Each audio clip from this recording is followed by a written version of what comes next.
Hey guys, welcome back to round four for the Farmers Insurance Open at Torrey Pines. Yesterday was the first day we did our weekend and showdown plays. Today I'm bringing to you the round four edition. As always, please remember that round four scoring on Draftkings, and these other DFS sites, finishing position is included. So we are taking a look at guys near the top or guys we feel as if they can go low enough to get to the top. Um, Real quick plug into what we do at FSI. You can find our soccer content on this YouTube channel, the puck drop. You got the starting five for NBA. A lot of good things at FSI. So please hit that subscribe button, and if you could, please hit the like button if you feel you've enjoyed this video and it was helpful. Because that's what I'm trying to do for you, is bring you some free videos that are helpful for filling out your rosters in daily fantasy sports. So let's, without further ado, get into it for the round four edition of Torrey Pines. Up top, 10K. I'm going to do this by tier. We have Rom and Rory, my two favorites. I think Finau has had a hard time closing. Last week we saw him kind of falter after being the 54-hole leader. It's kind of his MO, is he doesn't play well on Sundays. And a guy like John Rahm, he does. He's won this tournament in his debut. He's won multiple tournaments in his career. He just is a extreme talent, and you take Rahm seriously because at any point in time, he can go out and he can win. As I alluded to yesterday in the video, that the Memorial Tournament was a strong correlation as to how this tournament's kind of faring. We're having some lightning fast greens, and it's really paying some troubles for guys getting up and down for just par. So a lot of high scores, and John Rahm seems to be a guy that can go low and everybody goes high. So for that reason, even at 10-6, I still think he's a pretty solid play. He isn't coming in at first, so there is some place differential, or some points he can gain from his starting point, is where he'll start with how many points he has. He's gaining 3.3 off the approach, 4.4 ball striking. So he's just lighting it up. And I feel safe with him heading into the final round. Rory is a guy, like, I can't ignore his statistics. He's 8.7 total, 4.2 on the approach, 8 ball striking, 9 tee to green. I mean, he's leading the field in strokes gained total, ball striking, and tee to green, and I think he's top 3 in approach. His problem is his putting. He hasn't gained a stroke putting in a round yet. Rory's another guy that's kind of had trouble closing, which is odd to say for one of the best golfers in the world. But he had a 75 to close at the U.S. Open. He had a 74 to close at the CJ Cup. And even just last week in Abu Dhabi, after being the 54-hole leader, he closed with a 72. He didn't get it done, and that's not going to work at 10-2. So Rory is maybe a one lineup dart throw in my MME format, but probably not a staple up top. But I might have one because the stats are hard to ignore, as I alluded to. We're going to quickly go through each tier here. 9K, I really love Xander Schofley. Xander closed with a 4 under on yesterday's round. He's coming in a little bit higher in salary. Hopefully that leaves his ownership lower. He closed with a 66 at the Tournament of Champions as well.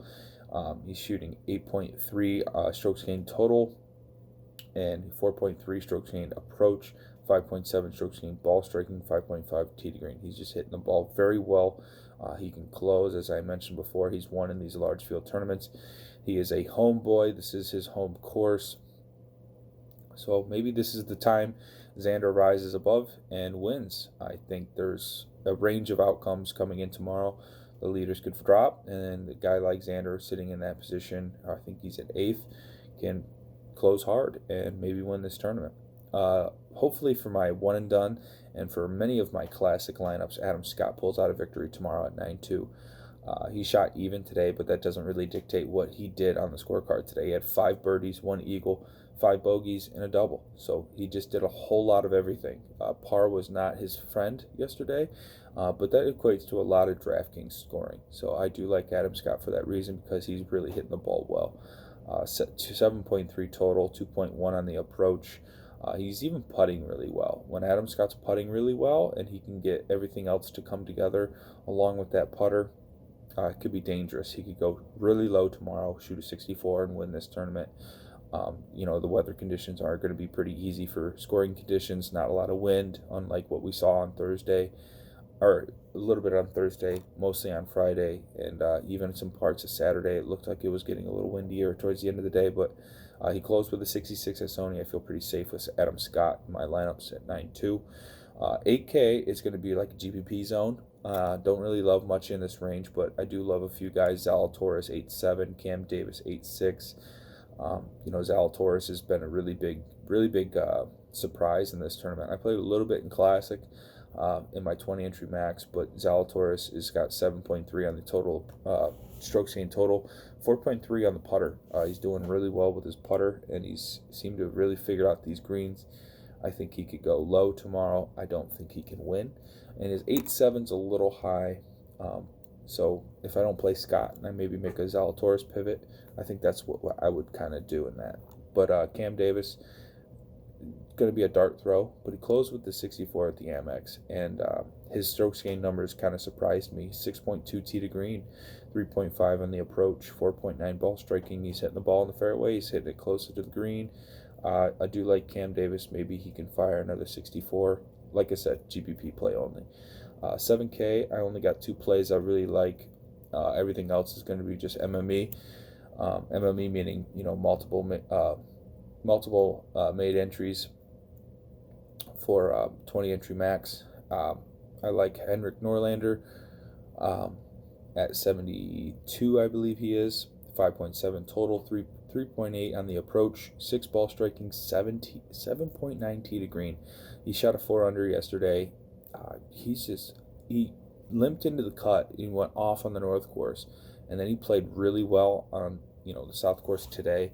I think he could. He's lost 2.1 putting, so all these ball striking numbers can go to waste if that putter just continues to just be gone, because he could actually be in the top 10. I believe he's in 17th at the moment. Don't quote me on that one, but I do like Henrik Norlander at that cheap price. Carlos Ortiz is probably going to be the chalk.